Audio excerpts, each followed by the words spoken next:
Kraft presents The Great Gildersleeve. Yeah.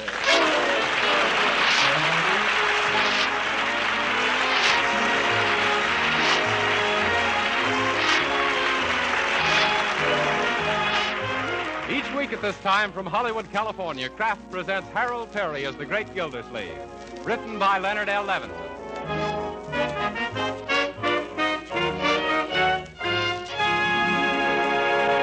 We'll hear from the Great Gildersleeve in just a moment. But first, remember the saying, an army marches on its stomach? Well, nowadays, battles are won not by armies alone, but by entire populations. For total defense, we all must have plenty of the right kind of food. That means wholesome, nourishing food. Food that produces the energy we use up in hard work and play. That's why Parquet margarine, the quality margarine made by Kraft, should be an important item on your shopping list. Because Parquet margarine is an economical source of important food elements we all need. Parquet margarine not only has delicious flavor that makes it a favorite for table use, baking, and pan frying, Parquet margarine is a highly nutritious food, one of the best energy foods you can serve. What's more, every pound of Parquet contains 9,000 units of important vitamin A. So why not give your family the benefits of this wholesome, nourishing food and start serving them Parquet margarine now? They'll like its flavor. You'll know it's good for them. So tomorrow, ask your dealer for Parquet, P-A-R-K-A-Y.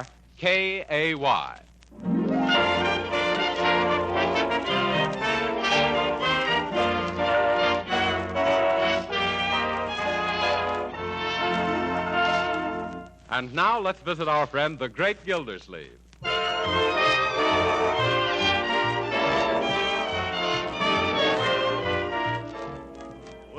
My goodness, Bertie, the ashtrays are all empty for once. What is this, some special occasion? For me it is, Mr. Gildersleeve. I'd like to have the evening off. Oh, is this your night to leave early? No, sir, but I'd sort of like to get an advance on next week's night off. Oh, any reason why not, Marjorie? Oh, not at all. Go ahead, Bertie. Thanks. I wouldn't ask, only we've got spectacular things tonight down at our lodge. Oh. That's the mysterious and bewildering orders of the daughters of Cleopatra. Yeah, our Bertie's the head sphinx. Not no more, Leroy. I's now the exhausted ruler of the pyramid. Yeah. I've been promoted. Yeah, I see. Does that make you the head man? No, sir. I's practically a stowaway on the royal barge of the ancient Nile. Yes. And ahead of me comes the major domus of the outer chamber of the inner sanctum. Yeah. Then the chief searcher in the bulrushes for the daughters of Pharaoh. Oh, yeah. And above her comes the royal rejecter of delinquent daughters. Well, isn't there a queen, Bertie? Mr. Gildersleeve, in our organization, every gal's a queen. Oh, my pardon. Well, what are you holding tonight, Bertie? An initiation? No, ma'am. It's the red, white, and blue fish fry in order of, to honor a group of our visiting soldier boys. Oh, yeah. The daughters of Cleopatra is all 100% Americans. Well, that's a fine thing, Bertie, entertaining your soldier friends. Yes, sir. We've even hired a military jitterbug band. The brown-skinned boogie-woogie bugle boys. Well, go right ahead. And if you want to take anything from the pantry for the fish fry, help yourself, Bertie. Yes. You may want to broil a couple of cans of sardines. Yes, sir. Thank you very much, Mr. Gildersleeve. Yeah, that's all right. Yeah. Say, Unc, you know something? Leroy, I wish you wouldn't keep using that expression. Of course I know something. But what is it? Well, I was reading in the paper where there's going to be about 1,000 soldiers in Summerfield over Thanksgiving. Yes? Well, let me see. Yeah, here it is. Well, City will play host to 32nd Regiment Thursday. USO urges all citizens to invite Army men to dinner. That's what I mean. Can we have a soldier for our Thanksgiving dinner, Uncle Mort? Leroy, you sound like a cannibal. Leroy, you mean can we invite a soldier to come to dinner? Yes, and I think it's a splendid idea. Oh, then we're going to have one? Why, of course. When I think of all those boys, many of them so far away from home, it takes me back to the lonesome Thanksgiving I spent in an Army hospital back in 1918. Gee, Unc, I never knew you were wounded. Well, it's something I never talk about. Well, what happened to you, Uncle Mort? I was kicked by a mule. Where were you kicked, Uncle? It, In the customary place. That mule kicked me so high they gave me a pilot's license. You know, I spent 3 weeks in bed, flat on my stomach. In those days, I had a flat stomach. But remember, kiddies, never mention a word of this to anybody. It's still a painful subject. Even now, I twitch when I pass a mule. Gee, Uncle Mort, where did this happen? In France? No, Leroy, in Missouri. I was buying mules for the Army. Sort of talent scout for jackasses. Yeah. Well, anyway, I got 9,000 of them before one of them got me. Say, I never knew you knew anything about mules. Oh, yes, Leroy. I had quite an asinine education. Yeah, but that was a long time ago. Let's forget it, children. Yes. Does that paper say how we go about inviting a soldier for dinner? Inviting? Let me see. Oh, yes, here it is. Patriotic families who wish to share their Thanksgiving dinner with members of the Army are requested to be at Bacon Square, opposite the City Hall, before noon Thursday to pick up their dinner guests. The Army men will be bivouacked at the square. What's bivouacked, Uncle? A bivouac is a place where barking dogs are cooled off in pup tents. Yes, I got to remember that. Also that word. Well, then it's very simple. Huh? Just one more for dinner Thursday. Yeah. You can drive down in the morning and pick up one of the boys, Uncle. Gee, that's going to be keen. We better ask Bertie if it's all right with her first, though. Bertie! Yes, it's all right with me. That woman's wasting her time as a cook. She could get a job as an airplane detector. Say, I have a better idea. Let's have a real celebration. We'll get a couple of extra turkeys and invite 8 or 10 boys. 8 or 10? Won't that be too much trouble, Marjorie? Oh, no. I'll ask some of my girlfriends to come over. Girlfriends? Oh, by all means. That'll be jolly for the soldiers, too. Oh, gee, Unc, the whole idea sounded great till you brought in the girls. Do we have to have girls? Why not, Leroy? Yes, what's wrong with them? Jeepers, don't you think those soldiers are doing enough for their country as it is without wasting their day off with a bunch of silly girls?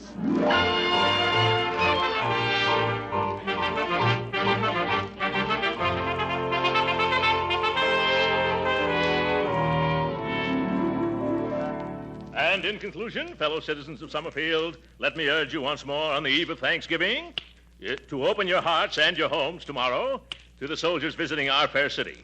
Yep. Quit popping your bubble gum, Leroy, especially while I'm rehearsing my radio speech. Oh, I'm sorry, Unc. I'm doing it unconscious. Yes, I'm sure you are. Young man, if you keep playing with your gum that way, someday you're going to have a blowout. And remember, you haven't got a spare face. Finish your talk, please, Uncle Mort. Well, I don't need to rehearse it anymore, Marjorie. I know that speech backwards. You do? Let's hear it. I bet it sounds even better backwards. Yep. Leroy, you keep that up and you're going to get some applause backwards. You know, I think it's wonderful of you, Uncle Mort, to go on the air tonight and urge everyone to entertain the soldiers. Well, people have always told me I should be on the radio. They say I sound just like that fellow who used to be with Fibber McGee and Molly. Oh, that's probably some of the girls now. Oh, wonderful. Hello, girls. Oh, yeah. Cute, aren't they? Uncle Mort, I want you to meet Betty Wilkins and Mildred Sherman. Hello, Well, what are lovely you? friends you have, Marjorie. You should invite them here oftener. Much oftener. Oh, thank you, Mr. Gildersleeve. Not at all, my dear. I've always had an eye for redheads. But Uncle Mort, last year she was a blonde. Yeah. I see. She's got a convertible top. Oh, Mr. Gildersleeve, Huh? all of us girls think you're simply too tremendous starting these soldier parties. Oh, he ain't so tremendous. It's that suit he's wearing. Well, I like him just the way he is, especially that straight military bearing. Yeah. After all, he was an army man, you know. He was? Mhm. What branch of the service were you in? You flew, didn't you? For a short time. What kind of a plane did you use? A plane? It's an old Jenny. And you were wounded, too, weren't you? Oh, dear. Whereabouts were you wounded, Major Gildersleeve? At the front? No, it was in the... Leroy. I was just going to tell him it was in the middle of the... Leroy! But me yourself. You were wounded right smack in the middle of Missouri. Oh. Yes, that's right, in Jefferson City, Mo. But even so, you were lucky to have recovered. Yes. Everybody said I had a horseshoe in my hip pocket. I didn't get rid of it either till they operated. Well, what were you doing in the Army when you weren't flying, Major? Well, I was sort of a recruiting officer. Yes, I brought more than 9,000 recruits into the field artillery alone. I got a kick out of it, too. I imagine that must have been a lot of fun. Fun? Well, only at the beginning, my dear. I got awfully tired in the end. Say, Uncle, Huh? isn't it time for you to go to the radio station? By George, you're right, Marjorie. Leroy, you want to come along? Well, I'd like to, Unc, but I got a little surprise of my own for tomorrow. I'm going over to Piggy Banks' house. Say, while you're there, Leroy, remind Piggy's sister Penny about coming tomorrow. If you mean that Piggy Banks has a sister named Penny Banks? Yes. Uh-huh. She was named after her Aunt Penelope, who lived in Indiana. Auntie is one of the... Don't tell me, Marjorie, I know. One of the Banks of the Wabash.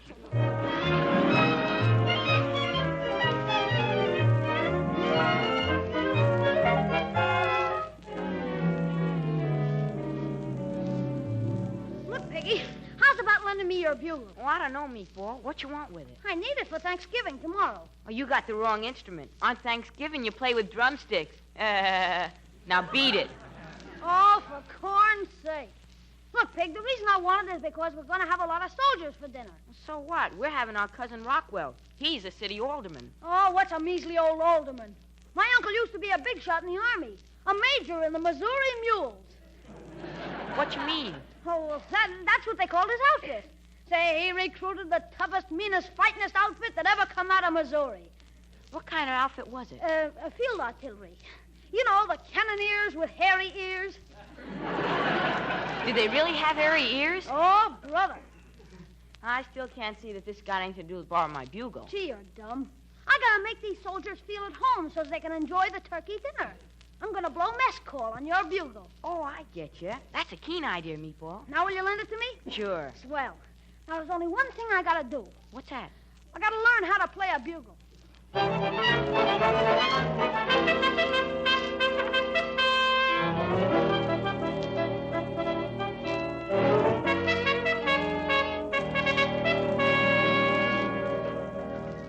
My, those turkeys sure look good, Bertie. You don't happen to have a spare leg, do you? No, sir, but I sure could use one with all the running around I got to do. No, Bertie, I mean a spare turkey leg. No, sir. I ain't going to subdivide none of them birds before the 0 hour. Oh. And when I serve them, they're going to be intact, a thing of beauty and a joy for about 2 minutes. Yeah. How about some stuffing, then? Nobody's going to do no stuffing nohow till everybody does. Yes. And that includes stuffing yourself with stuffed olives, too. Oh, yeah. You talking to me? Yes, sir. I've hardly got enough olives now to spell out welcome 32nd Regiment in the mashed potatoes. Huh? You know, people have been coming to the door all morning asking for soldiers for dinner just because you went on the radio last night. Yeah, but I told them to go down to Bacon Square. Jumping jeeps? What's that?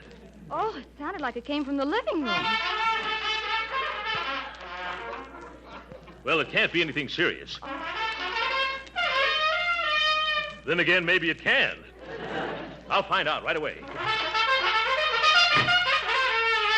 Leroy! Joe. What are you doing? Learn how to blow mess call, Unc. Was that mess call? It sounded more like a moose call. Boy, won't those soldiers be surprised when they hear me blowing the bugle? Yeah, and won't you, too? Oh, gee, give me a little time. All I need is practice. Yeah? I heard in school that Grace Moore practices 6 hours a day. Yeah, a lot of good it does her. I bet she still can't play the bugle. Well, it's a sweet thought, Leroy, even if your music is sour. Oh, there's a doorbell. I'll get it, folks. Yes? Excuse me, please. Is this the gentleman who was speaking last night by the radio from Soldiers for Thanksgiving? Yes, madam. Well, permit me to introduce myself. Mrs. Shapiro, glad to meet you. How do you do, Mrs. Shapiro? Glad to meet you. What can I do for you? Well, I got right now in the oven a nice young kosher turkey, and I am wanting a soldier who is likewise. I'm sorry, Mrs. Shapiro, but I haven't anything to do with these soldiers officially. You'll find them down at Bacon Square. Please. If the soldier boy I'm looking for is at Bacon Square, then he's not the soldier boy I'm looking for. Goodbye.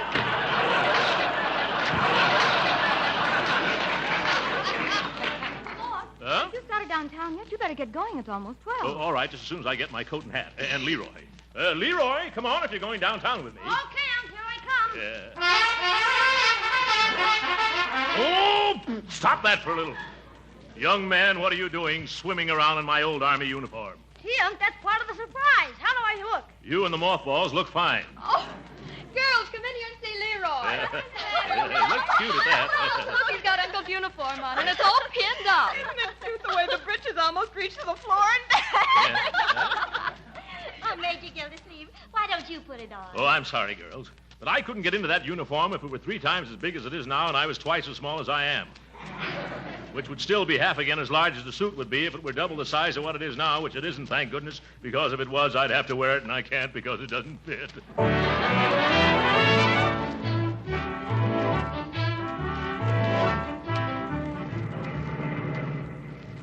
Leroy, with all those girls coming over to our house this afternoon, I'm going to have to ask for about 12 soldiers instead of 8. Oh, that'll be super, Unc. Huh? Say, look at all those tents. Gee, where are all the soldiers? Oh, they must be inside. Say, you don't think they've all been invited out already, do you? Leroy, you get the most fantastic ideas. Hello, where is everybody? How do you knock on a pup tent? There's nobody in here, Unc. Oh, my goodness, nobody home.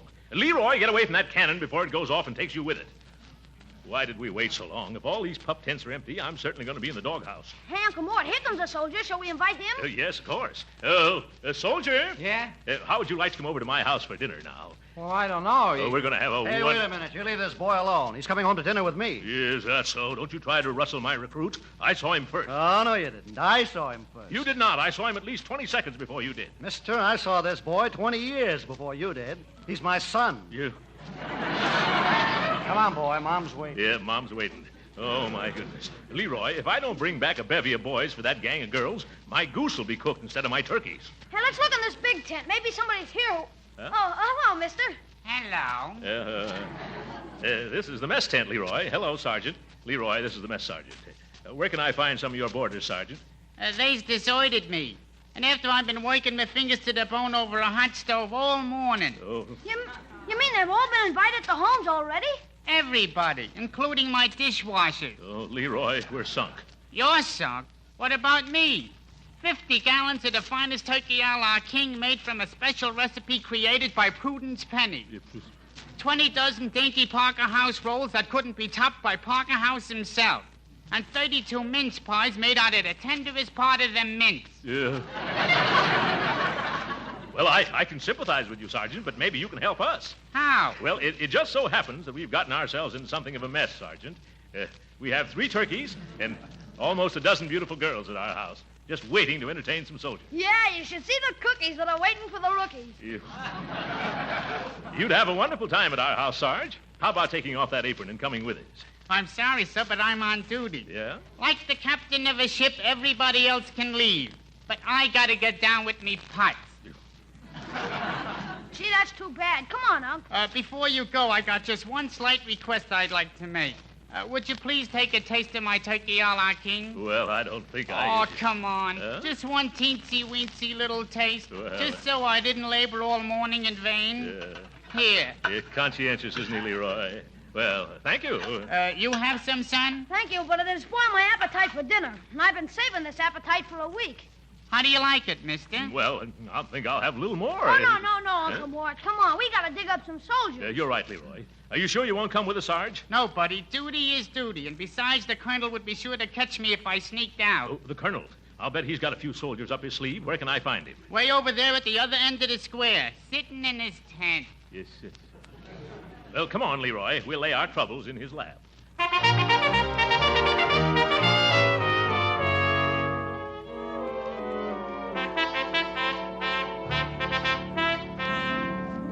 Yes, I'm Colonel Atterbury. What can I do for you? Colonel, my name is Gildersleeve. Oh, yes, very unusual name. What can I do for you? Colonel? Colonel?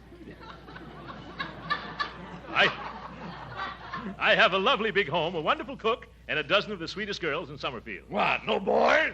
No. That's the trouble. No boys. We get all prepared to entertain 10 or 12 soldiers at dinner today, and when I come down to pick them up, what do I find? No soldiers. Not a single solitary rear-rank third assistant buck private. Well, I'm sorry. Sorry, he gargles. By George, this is a pretty pickle for our army to get itself caught over a barrel into. Yeah, and after I've been practicing mess calls all day, too. Yes, the poor little fellow almost blew his brains out. Well, I'll tell you what I'll do, Mr. Gildersleeve. Gildersleeve. So I think I know you from someplace. Huh? Yes? Yes, I can't place your face, but your manners are awfully familiar. Yeah. Well, never mind. As soon as some of our men return, I'll send them out to your house. Huh? That's just the old brush-off. I'm just stubborn enough to stay right Stubborn? here. That's it. I've got it. Huh? Mules. That's where I know you from. You were stuck again, Gildersleeve. The officer who bought more bad mules than the whole artillery could shake a stick at. Why, you... Don't pay any attention to the way he jokes, Leroy. Great kidders, these Army men. Well, Colonel, now that you recognize me, I hope you'll trot out some suitable recruits for us to take home. Gildersleeve, I've got just the right detachment for you. Wonderful. Who are they? Some old friends of yours. A whole corral full of mules. They'd just love to be your guests. Come on, Leroy. Let's get out of here. What am I laughing at? Darn it. Wish you'd invited me to go to dinner today.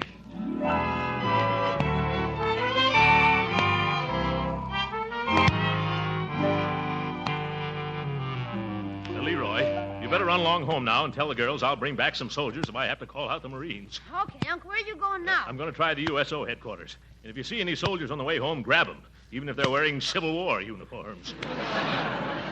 I'll do my best, Uncle Mort. See you when you get home. Yeah, all right, Leroy. Look who's standing on the corner. Well, hello, Judge Hooker. Hello, Gildersleeve. What's wrong? You look as though you've lost your last friend. But, of course, I know that happened years ago. Gildersleeve, I'll thank you to keep your nose out of my business. I'll be only too glad to. What are you doing hanging around street corners?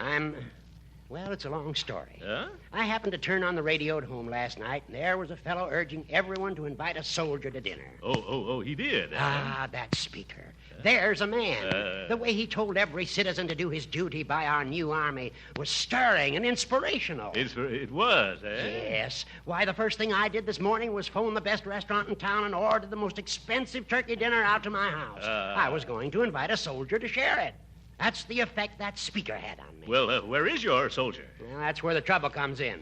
People at the USO headquarters tell me that there would have been plenty of them to go around if this radio speaker hadn't wrecked all their plans by urging everybody in town to come down after a soldier. Oh, my goodness. So that was it. Of all the numbskull notions... Not a word against that man, Gildersleeve. Huh? He made a wonderful impression on me.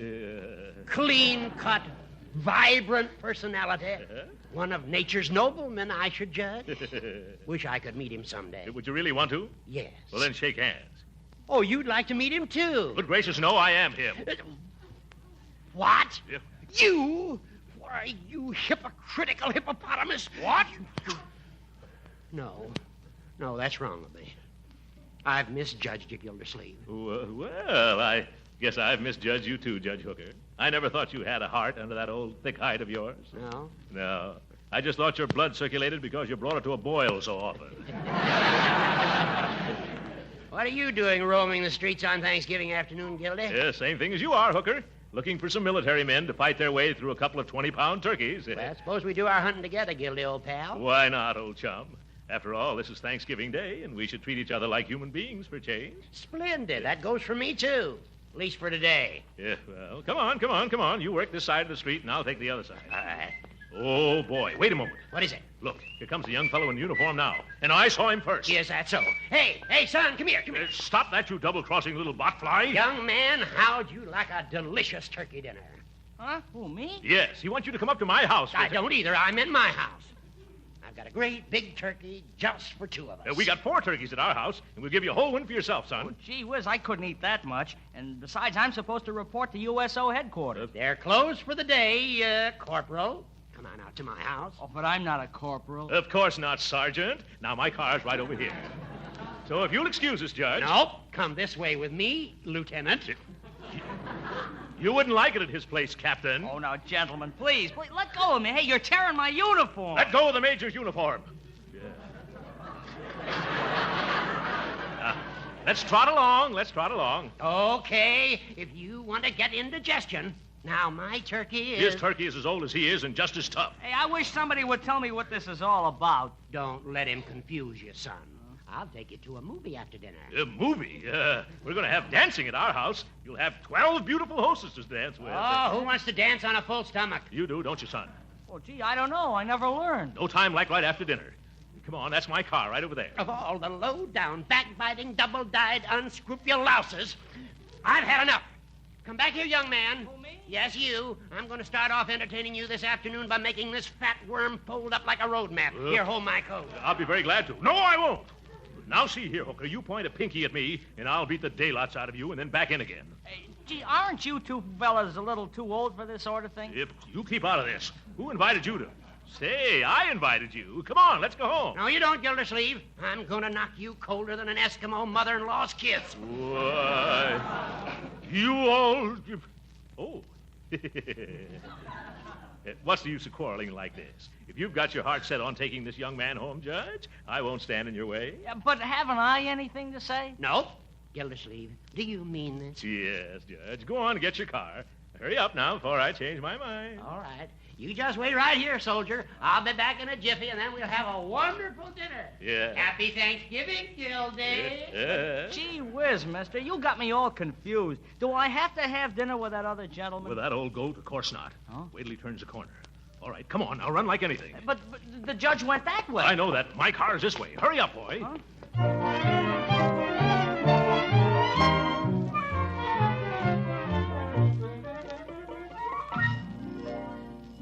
Oh, at last. There they are now. Come on, girls. Let's go to the front door. Come on. Bertie, get things ready. Leroy, there's your pew.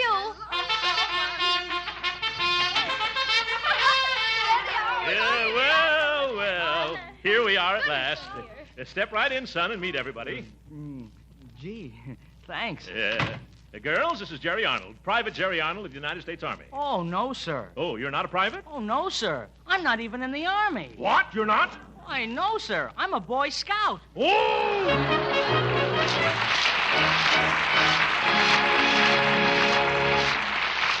The Great Gildersleeve will be with us again in a few minutes. But right now, whether you celebrate Thanksgiving next Thursday or the week after, there's one thing that's the same everywhere. Yes, that turkey's going to taste mighty good with all its trimmings and fixings. And we all want to remember that we Americans still have plenty to be thankful for. And another thing that's certain, if you make your Thanksgiving cakes and pastries and cookies with Parquet margarine, you're going to get plenty of compliments on their downright good taste. You see, the delicious flavor that makes Parquet margarine so popular for table use makes it wonderful for baking, too. Yes, as sure as Parquet is a delicious spread, it's a genuine flavor shortening, too, not a bland, tasteless fat. Parquet adds flavor to pan-fried foods, too, and it doesn't spatter or stick to the pan. So serve Parquet margarine at the table. Use it for baking and pan-frying, too. Remember, you can use all you want because Parquet margarine is economical and good for your family. Yes, Parquet margarine is a wholesome, nourishing energy food and a reliable source of vitamin A. So right now, add Parquet margarine to your shopping list. Remember, it's Parquet, P-A-R-K-A-Y.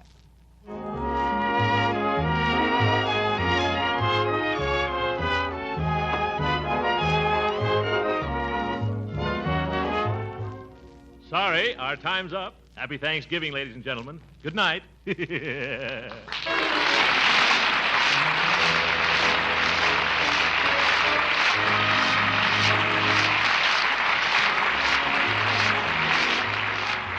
Original music heard on this program was composed and conducted by William Randolph.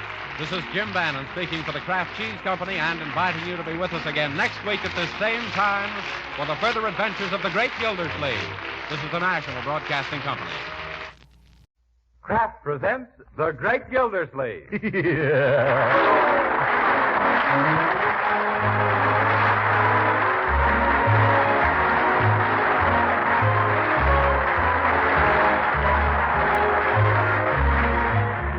week at this time from Hollywood, California, Kraft presents Harold Perry as The Great Gildersleeve. Written by Leonard L. Levinson.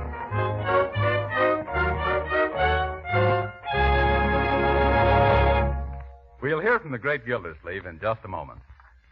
But first, is your family the hard-working, hard-playing kind? Of course, most of us are these days. Increased effort is expected of every one of us. And that's why plenty of wholesome, nourishing, energy food is so vitally important. The kind of food that replaces the energy we use up every day. Well, one of the best energy foods you can serve is delicious Parquet margarine, made by Kraft.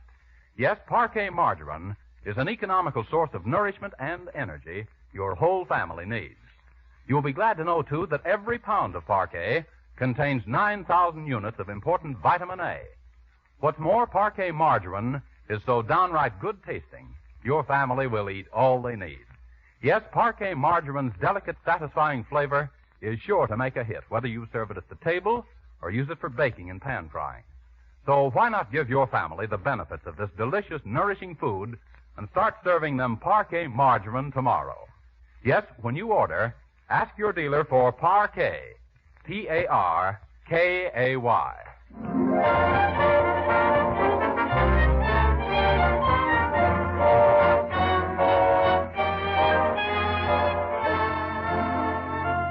And now let's visit our friend, the Great Gildersleeve.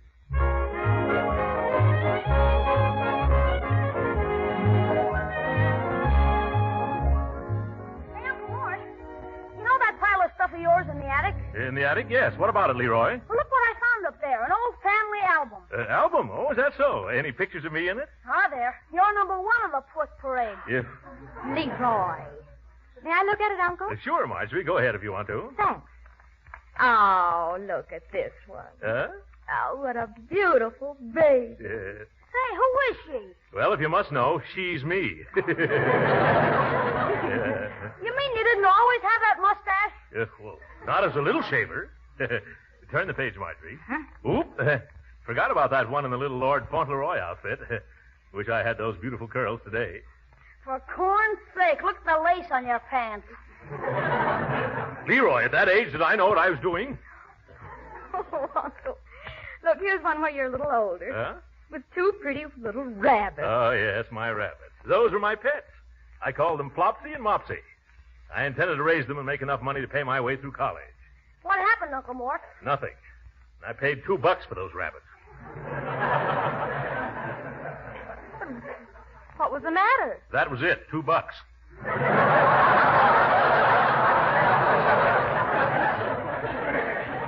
Yeah. Say, Unc, are these your first long pants you're wearing in this picture? Yes, tight, weren't they?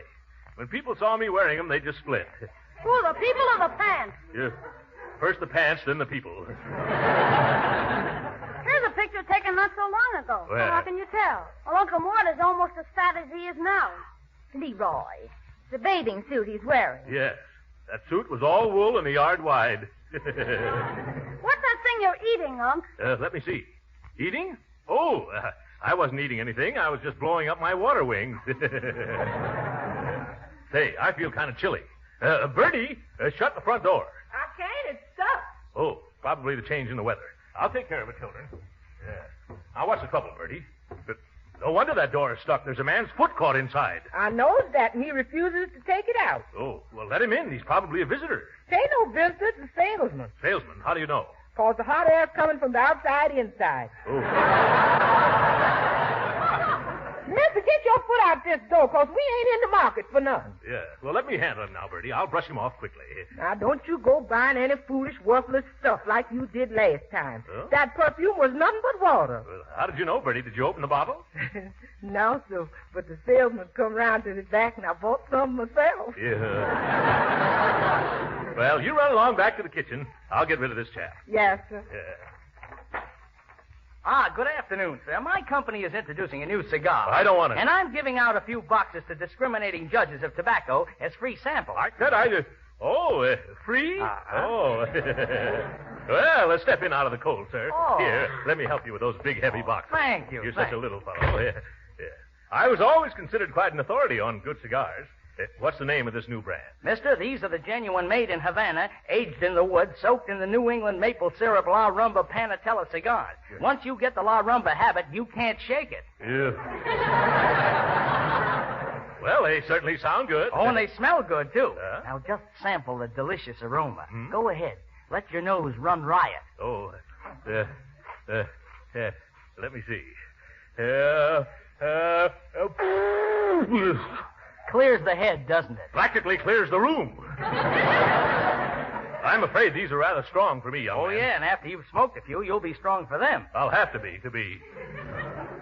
Now, in consideration for advertising these wonderful cigars among your friends, we make absolutely no charge for them. Oh, you don't? Well, with Christmas coming on and everything, I think I could manage to get rid of 5 or 10 boxes for you. Oh, splendid, splendid. I might add that while we make absolutely no charge for the cigars themselves, we ask you to pay for cellophane, band, and the box. That's only to be expected, of course. Oh. Yeah. What does that amount to? Oh, I hate to even mention it. So do I, but go ahead. Well, let me see. 4 and 2 4 and plus 2. 8 and 6 and 7. Well, that comes to a total of $1.98 per box. $1.98. Well, is that all? Oh, gosh, I forgot taxes. What's the matter with me? Shall I tell you? But you wouldn't expect us to lose money now, would you? Oh, no. I'd hate myself if you lost money.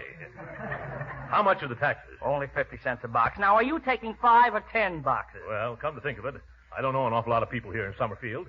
Hardly more than a box full. Well, now, our company doesn't think it's worthwhile to send me all the way out here on a cold afternoon for just one box, mister. I'm afraid that the least they'll let me give away free to you is 4 boxes. No, thanks. Maybe I'll take more the next time you come around. Mister, with these cigars, there won't be no next time around. Well, for the most I could accept is 2 boxes. Well, I can't force you to take more. All right. Here's your 2 free boxes. Now, that'll be $4.96. $1.98 plus 2 boxes.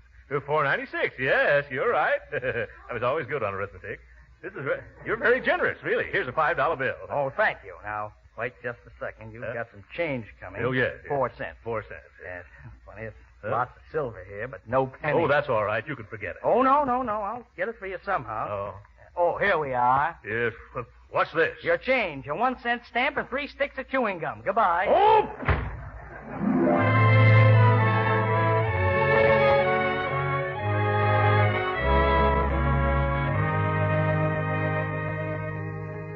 Sure. It's okay to come on in the living room, Piggy. We got the whole house to ourselves. Say, is there any more candy around? Nope. We ate all the cookies, too. Too bad. Nothing sweet left, huh? Nothing unless you want to try these new cigars from my uncle's. They're soaked in maple syrup. You mean these? Yeah. Let's see them. Lamba Panatellas. Say, I wouldn't open that box if I were you. Oh, it was open already. See? Some have been taken out. I bet no one would miss this one. Hey, what are you thinking of doing? Smoking it? Maybe. What if I am? Oh, I bet you wouldn't dare. Is that so? Bet you I would, too. Only it's so long. I bet you'd be scared to go havers with me. Who, me? Smoke a cigar? I knew you'd go chicken. I won't either. I ain't afraid of doing anything you ain't afraid of doing, I ain't. All right, let you smoke it then. All right, give it here. Here. Bet you don't even know which end to put in your mouth. I do, too. Only I forgot. Which end is it? The one you don't like. My pa always bites off one end first. Like this? Uh-huh. What does he do with the end he bites off? I don't know. Swallows it, I guess. Why, he does? Sure, go ahead. Okay. Ooh, phew, it tastes terrible. Want me to light it for you? Sure, I guess so. No fun smoking a 100 cigar, is there? Nope. Hold still and puff. No, puff in, not out. Oh. That's better. How's it taste? Well, it's pretty hard to describe. Here, you try it a while and find out for yourself.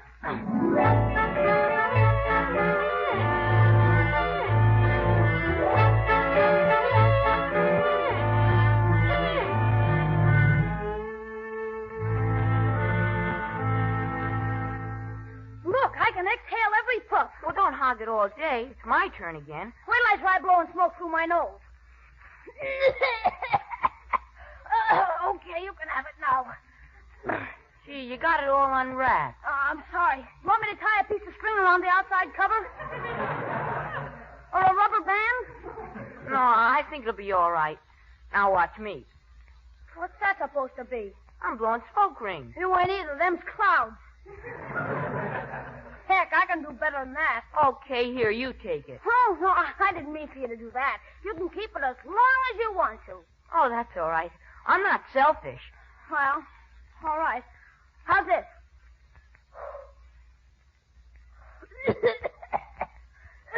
You better puff on it a while, pig. Smoke gets in my eyes. Well, okay. It sure is a strong cigar, ain't it? Yeah, strongest I ever smoked.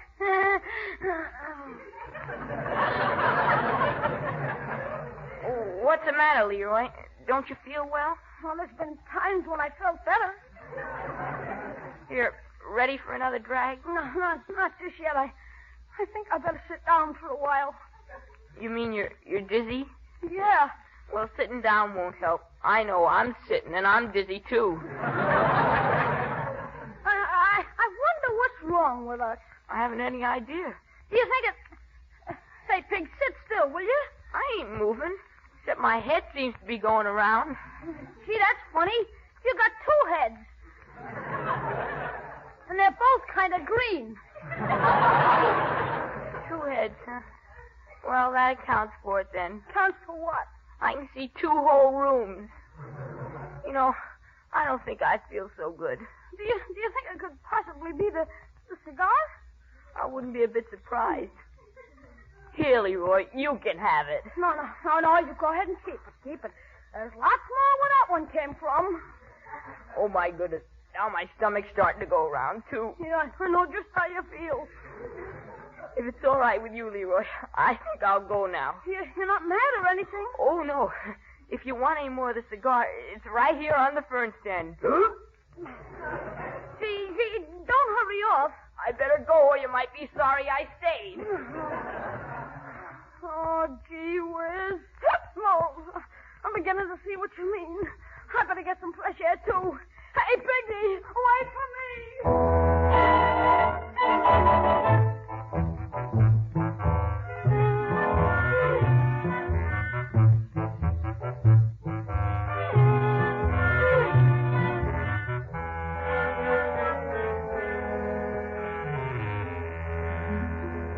Say, Pig, do you still feel woozy? No, I feel more wowsy than woozy. How about you, Leroy?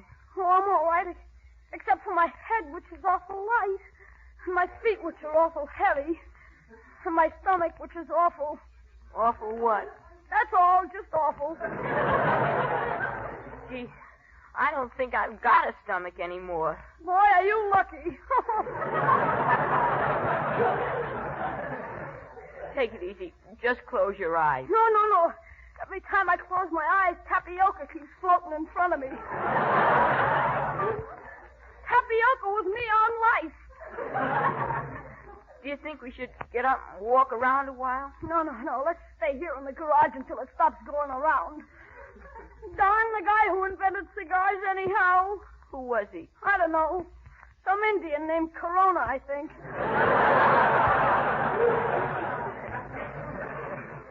I can't see how Uncle Mort can keep smoking them all day long without falling over.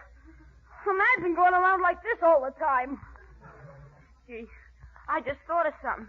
Do you think we're going to stop growing now? Oh, gosh, I don't know. We should have thought of that before. But suppose we do. How am I going to play football in college? I just weigh 97 pounds. Are you sure that one cigar will stop you from growing? Since I started smoking, I ain't been sure of anything. I'm awful glad I stopped. Me too. Why, I would never smoke another cigar. Oh, it makes me sick even to mention cigars. Gee whiz. What is it now? What's going to happen when your folks come back and find the living room full of smoke? Jeepers. Uncle Mort will send me to Alcatraz. We better sneak back and open all the windows so the place can air out. Not me. I'm going home just as soon as my legs will cooperate with each other. Piggy, you can't run out on me now. Not now, but just as soon as I can stand up, I will. But how can you? I didn't want to smoke a cigar. It was you. Hey, that sounded like Bertie. Come on. Look, smoke's coming out of the living room. Gee, it's lucky we got out. There's a fire. Good. Now nobody will notice the cigar smoke. Cigar smoke. That's it. Piggy, where'd you throw that cigar we were smoking? In the fern stand. Why? I bet that's what started the fire. Come on, get some water. We're coming, Bertie. Oh, there's the garden hose. Piggy, run and turn the water on. Here I come, Bertie. Put out the fire. Put out the fire. I will if you get away from the window. I want to climb in. What'd you say? Get away from the... Oh, get that out. I'm not on fire. Sorry. I warned you. Leroy, what you doing? Climbing in the window to water the fern. Oh, say, this is only making the smoke worse. Well, keep it up, Leroy. You putting it out. Oh, that smoke. I guess I was getting over the last smoke. That does it. Now the fire's out. Turn off the water, Piggy. Yeah. Turn off the water out there, boy. Oh, I don't feel so good. Leroy, you's a hero. Leroy! Turn on the water again, boy. Leroy's done fainted.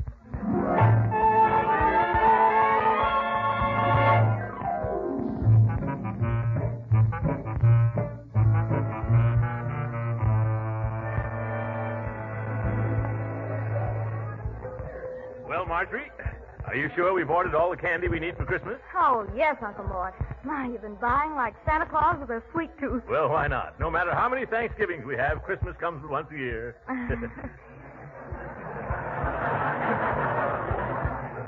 Well, let's run along home now, Uncle. All right, my dear. Say, let's get something for Leroy to have this afternoon. I see just the thing he's going to enjoy. You do? What is it? Oh, something that every boy likes. Wait till you see Leroy's face when he opens these chocolate cigars. See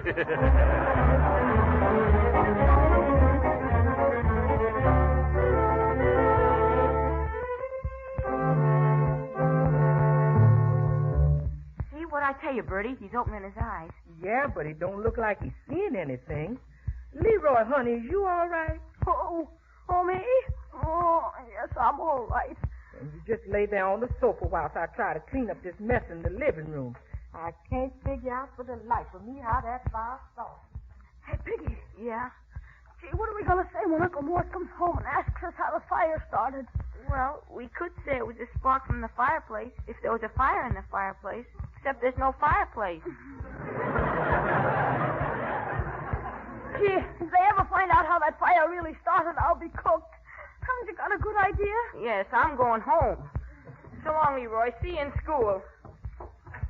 Oh, hello, Mr. Gildersleeve. Hello there, Piggy. Oh, now I'm really going to be sick. Say, what's that I smell? Did Bertie burn something? Yeah, the living room. What? Goodbye, Mr. Gildersleeve. Come back here a moment, young man. Where is Bertie? She's mopping up the water on the carpet. What water? The water Leroy squirted on the fern box just before he did a nosedive onto the floor. Oh, my goodness. Uncle, what's happened around here? I don't know for sure, Marjorie, but the way I understand it, Leroy was watering the fern box in the living room. After flooding the floor, he tried to dive on it while Bertie was cooking the rug. That couldn't be. Well, that's Piggy's story. Yeah, well, it was nice visiting you. Here, come along with us, young man. We're going to get to the bottom of all this. Oh, dear. Huh? Oh, look at Leroy on the sofa. Yeah. Are you all right, Leroy? Oh, hello, Marge. Hello, Uncle Mort. Well, by George, he does look all washed out. Oh. Young man, what do you mean by diving on your nose in the carpet? You leave that poor little boy alone. He's a hero. Just like Dewey at Vanilla.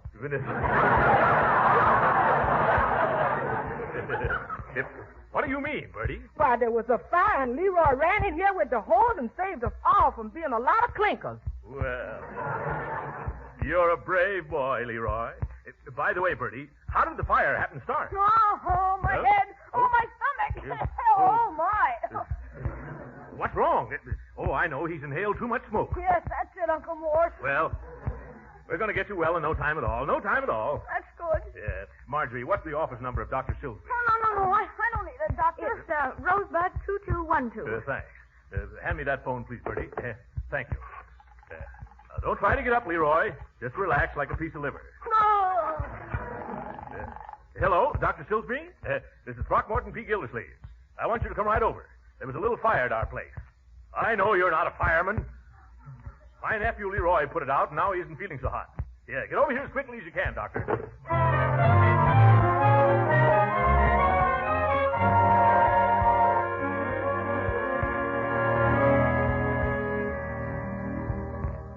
I don't know what in the world's keeping that, Doctor? Oh, while we're waiting for him, Leroy, here's a little surprise I brought to you from downtown.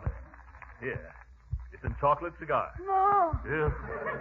Quick, somebody water. He's going to faint again. No, I'll be all right, Uncle. Huh? Chocolate and cigars. I couldn't take it. Oh, well, I'm sorry, my boy. But you won't refuse a nice big chocolate cigar, will you, Piggy?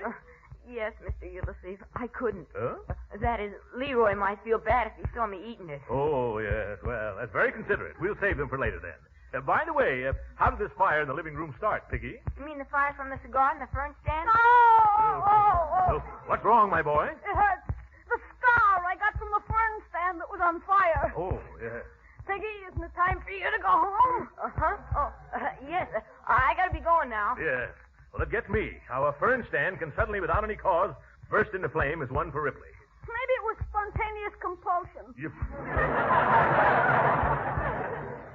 Those ferns were getting terribly parched, late in the year, no rain inside the house. Oh. Well, I suppose we'll never know. Yeah, let's let sleeping dogs sleep. Excuse me, Mr. Gildersleeve, but look what I found in the ruins of that there fernery that was on fire. Well, looks like remnants of a cigar. Why, this could have started the whole thing. Well, folks, now I really gotta go. Huh? So long, Leroy. Good night, Mr. Gildersleeve. What's bothering that young man? Oh, that's Piggy's way, Unc. Here today, gone tomorrow. Well, son, you rest till the doctor gets here. I'm going to look into a few matters.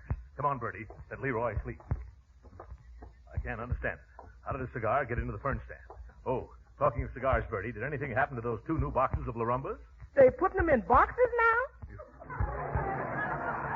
No, I'm talking about my cigars. Oh, yes, here they are. Let me see. 6 missing, and I only took out 5. Bertie, have you been putting the snatch on my stogies? Yes, sir. Aha! I snatches them off the furniture and I put them into ashtrays.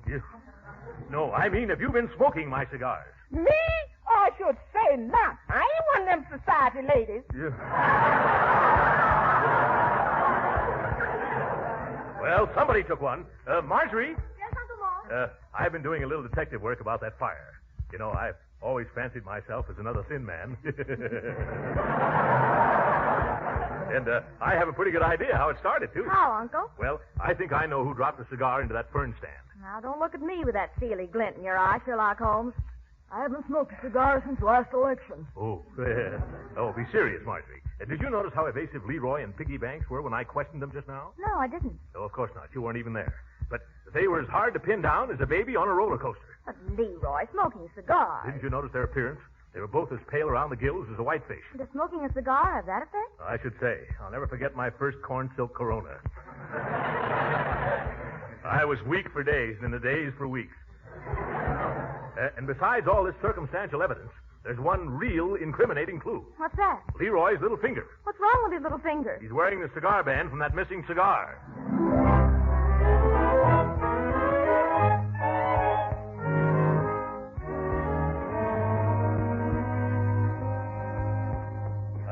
At last, Doctor. What delayed you? Did you stop on the way to cure a couple of hams? Fine thanks for rushing away from an office full of patients. Well, where's the sick boy? Show me to him. Oh, yes, just a second, Doc. Since I phoned you, I found out a few things. I think Leroy is sick because he smoked one of my cigars. Well, I can understand that. I smoked one of them, too. Yes, but I can't get him to admit it, Doctor. He just keeps groaning and changing the subject. Now, I've got an idea how we can smoke out this whole cigar business. What's that? What kind of sickness would have the same preliminary symptoms as smoking a cigar, Doc? Oh, almost any of these juvenile illnesses. Yeah? Measles, chicken pox, or mumps, say? Say, mumps will do. You examine Leroy, and you tell him he's got the mumps. That'll bring the truth out of him. Come on. Oh, you and your schemes. Remember what to do, Doc. Leroy. Here's Dr. Silsby to take care of our sick little boy. Oh, suffering stuff. Yes. You didn't need to bother the doctor, Hunk. I'll be all right in a couple of hours. Well, now that I'm here, boy, I better give you a quick once-over. You see your tongue. Mm-hmm. Now, say ah. Ah. Yeah, I better take your pulse. Dum-dum-dum-dum-dum-dum-dum-dum. Now, you can put your tongue back in now. Thanks. Now, tell me, after you inhaled this smoke, did you suffer any attack of vertigo? No, I was just dizzy. Oh, yeah. And this was accompanied by acute nausea? It was nausea, all right, but there was nothing cute about it. Well, Just as I thought. Let me feel your jaws. Oh. Hey, what are you about? Mr. Gildersleeve, has this boy ever had the mumps? Mumps? I don't think so. Have you ever had the mumps before, Leroy? No. Say, you don't think I got 'em now, do you, Doc? Well, it's a little early to say for sure, but the indications point that way. Oh. Yes, isn't that too bad? Looks like you'll have to stay in bed instead of going to that big football game, Leroy. Hey, wait a minute. Gee, Doc, maybe you're mistaken. Maybe if you knew what really happened, you wouldn't call it mumps. What do you mean, what really happened, Leroy? Oh, gee, I should have told you before. Uncle Mort, the reason I got sick and look so pale and everything is, well, gee, I hate to tell you, but, why did I do it? Why did you do what, Leroy? Why did I smoke one of your cigars? At last. Now we're getting the truth. Young man, I'm surprised at you. Oh, gee, I'm sorry I ever did, Uncle Mort. Sorry as I can be. Yes, I think you've learned your lesson, Leroy. I have, Uncle Mort. I really have. And now maybe Dr. Silsby can see it's the cigar that makes me look this way and not mumps. Well, Leroy, that was just a little put-up job. A little scheme to get the truth out of you. You really haven't got the mumps, has he, Doctor? No, he hasn't, Gildersleeve. But according to his pulse and his temperature and these spots on his chest, he has got the measles.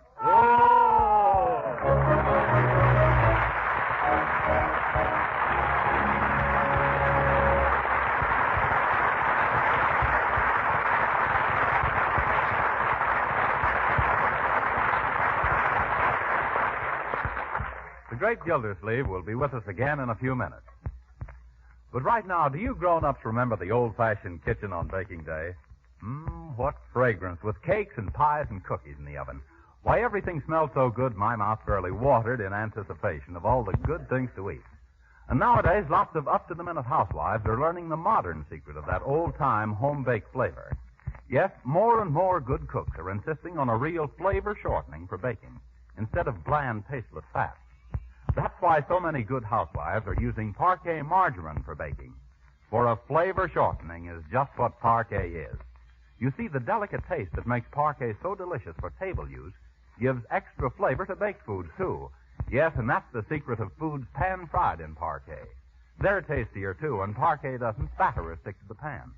And remember, Parquet margarine is good for you. Yes, Parquet is a wholesome, nourishing energy food that contains important vitamin A. But why not try delicious, economical Parquet margarine and find out how good it is yourself? Just ask your dealer for Parquet. Parkay.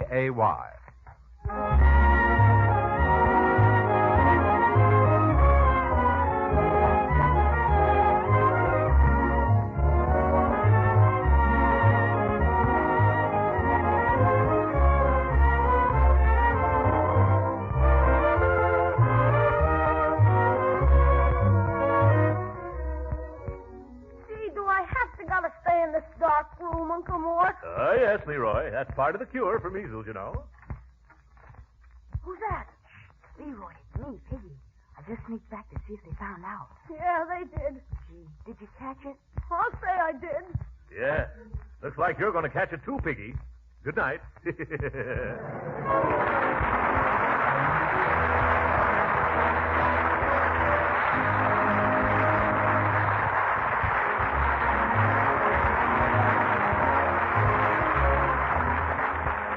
Original music heard on this program was composed and conducted by William Randolph. This is Jim Bannon speaking for the Kraft Cheese Company and inviting you to be with us again next week for the further adventures of the Great Gildersleeve. And reminding you that every one of us can help in the nation's defense program by joining the Red Cross during its annual roll call, November 11th to November 30th. This is the National Broadcasting Company.